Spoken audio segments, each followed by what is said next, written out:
Care in the Community. Written and read by Anna Quayle.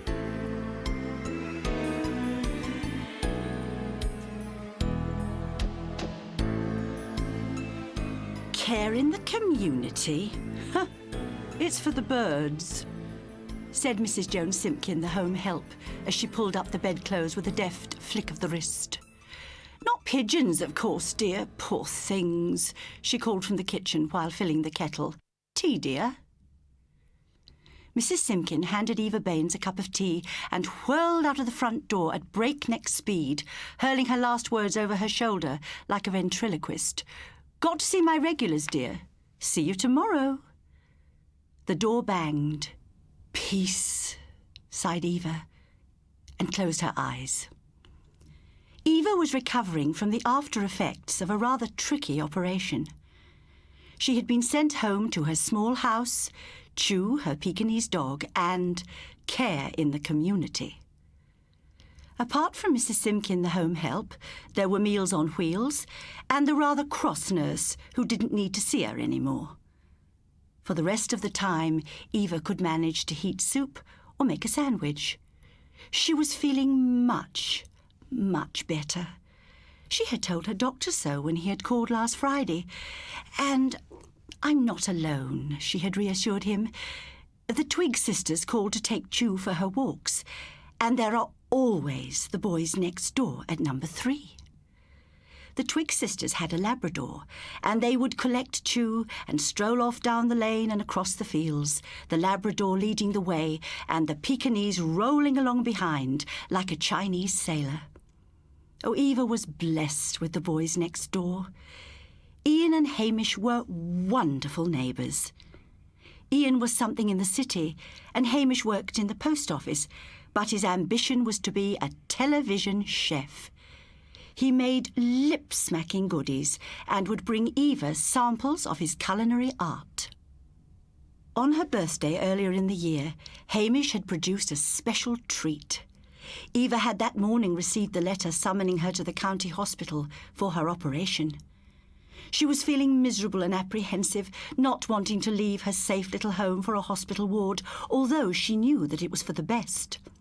She answered a knock on the front door to find Hamish bearing a tray on which was a covered dish. "Sit down, Eva," said Hamish, "and close your eyes." Eva closed her eyes. She heard Ian come into the room and strike a match and say, "Open your eyes, Eva." She opened them and clapped her hands with delight. Ian had spread a lacy cloth on her table, and a silver candle in a crystal sconce shone on the covered dish. "Voila!" cried Hamish.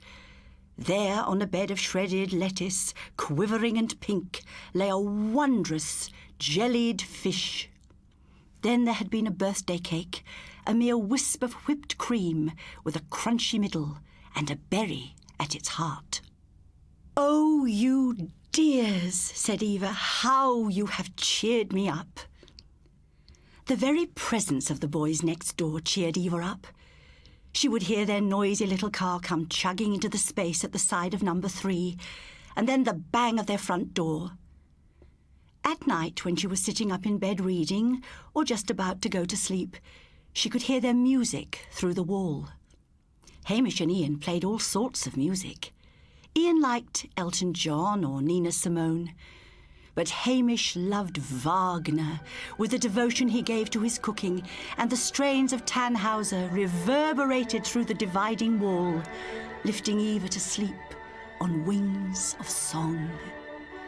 Eva didn't mind Wagner, but she wasn't too fond of the loud bits, and the ride of the Valkyries had a most alarming effect on her dog Chew. As soon as the Valkyries started to ride, Chew would proceed to have hysterics, growling and snarling and baring her yellowed fangs. In hospital, after her operation, the boys had visited Eva. Ian carried a bouquet of big yellow daisies, their blue hearts matching perfectly his elegant blue tie. Hamish sat beside her bed, looking, with his round face, his round eyes behind his round spectacles, and with his brown and yellow striped knitted jumper, for all the world like a solemn bee. "Eva, dear, Ian had said, sitting beside Hamish on the next-door bed and adjusting the crease in his immaculate trousers. "There has been a series of burglaries in the neighbourhood, one of them at the manor house in the outskirts of town. Nasty, very nasty indeed. Eva, dear, when you come back home, you must make sure you don't answer the door to anyone." "It's all right during the day," said Eva. "The Twigs will be calling, and I am to have Meals on Wheels." "And we are in most evenings, and if we do go out, we will tell you, and you can get one of the Twigs to keep you company until we get home," said Ian. "Now, you know we have your spare front door key. If you're frightened at any time, just give us a ring." "Yes," said Eva, "but suppose I had no time to use the telephone." "Knock on the wall," said Ian firmly. "Just knock twice, and we will answer." "Oh, how kind you are," said Eva. "It will only be for a week or two, until I get on my feet. I have been told I am to take it easy until my stitches heal." Eva lived in the middle one of 3 terraced cottages on the outskirts of a small seaside town. The people who owned number 1 lived in London and used the house for occasional weekends, but now it was the end of summer, and number 1 was shuttered and empty. On the other side of the road, a pub, the Nautical Mile, was open at odd hours, the publican spending a great deal of his time at a more salubrious establishment, the Feathers, in the centre of the town. Next to the pub was Wang Lu Fish and Chips, its pale light shining into the early hours, serving the people from the holiday flats that sprouted round the bend of the lane leading to the busy main road. After the home help had left, Eva slept fitfully until Meals on Wheels arrived. She didn't feel like eating much, and as she pushed her mince roll to the edge of the plate, she read the lead story on the front page of the local newspaper.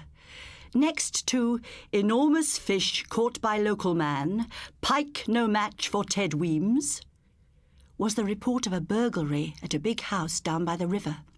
The owners had been tied up and threatened with a knife by 2 men with stockings over their heads.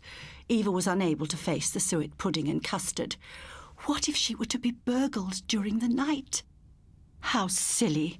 Why would anyone want to burgle her house? What valuables did she have? The TV set and the dining chairs her aunt had left her, and a few good bits of her mother's silver. Anyway, with the evening the boys would be home at number 3. Eva sat at her front window and watched the birds and dozed in her chair again, sleeping through the last bird calls. She woke to find that it was evening. The boys must be home by now. Feeling safe and still sleepy, Eva heated some soup and turned on the TV, only to see a news item on South Today about holiday break-ins and how to fit safety devices. Eva never knew what click of latch or creak of floorboard woke her. She sat up in terror, not daring to turn on her light, and felt for the dog. She knew by the gentle rise and fall that Chew was asleep. Had she heard a noise? Yes, there it was again. Someone was in the house. She pressed herself against the head of the bed, trying not to scream, staring through the darkness at the outline of the bedroom door. Someone opened the door and turned on the light. A man came into the room. An ordinary young man wearing ordinary clothes. He came to the foot of the bed and looked at Eva with blue, disinterested eyes. Unable to move or speak, she remained paralysed as the young man asked her softly for the money he said he knew she kept hidden. "All old bitches like you keep their money near them," he said. He produced a small, shining knife and told her in detail what he intended to do to her if she didn't hand the money over. Eva saw him through a mist. She knew that she was about to faint. As she gazed with horror at the young man who was about to kill her, the word "knock" came into her head. Knock, and then again, clear as a voice, "knock twice. Taking a deep breath, she raised her fist and knocked twice on the wall. "I've got friends," she croaked, her mouth dry. "They've got a key." Silence. Where were the boys? They must be fast asleep, too late for them to hear or help her.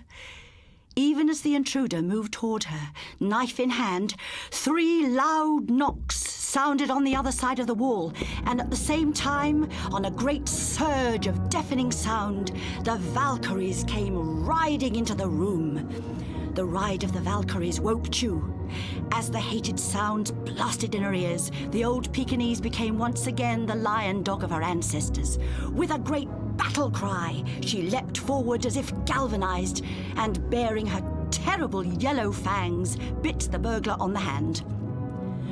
The 3 great blows on the wall, the surging sounds, and the fury of the strange little dog were too much for the young man, who dropped the knife and bolted out of the house, to be caught halfway down the lane in a citizen's arrest by Mr. Wang Lu. Mr. Wang Lu, who had been about to close his shop for the night, saw the wildly fleeing figure and set off in hot pursuit.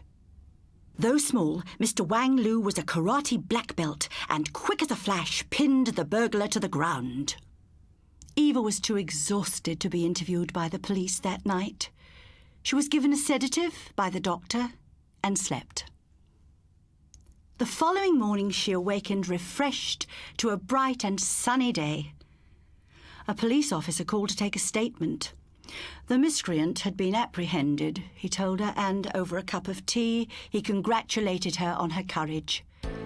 After a pause he cleared his throat and asked, "By the way, did Eva have a key to number 3? And did she know of any next of kin?" Then he came out with the devastating news. Mr. Hamish MacDonald and Mr. Ian Grant had both been killed instantly in a head-on collision with a lorry early the previous morning. "You're a very lucky lady, Mrs. Baines," said the sergeant as he took his leave, "seeing as how, with those 2 poor gentlemen gone, you were all alone last night." "Poor old thing, she doesn't seem to know what hit her," sniffed Mrs. Simpkin to the Mrs. Twig when she met them in the lane. "After that nice young sergeant with the sandy hair broke the terrible news, double tragedy it said in the paper, she cried for a while, and then I gave her a nice cup of tea and 2 Marie biscuits. Poor old dear, she's all alone at night now. Talk about care in the community. Typical, I told her. Just when you need them, there's no one there." Funny. She shook her head and seemed to quite cheer up. All alone. Eva smiled to herself. She sat with Chu at the front window and watched the birds.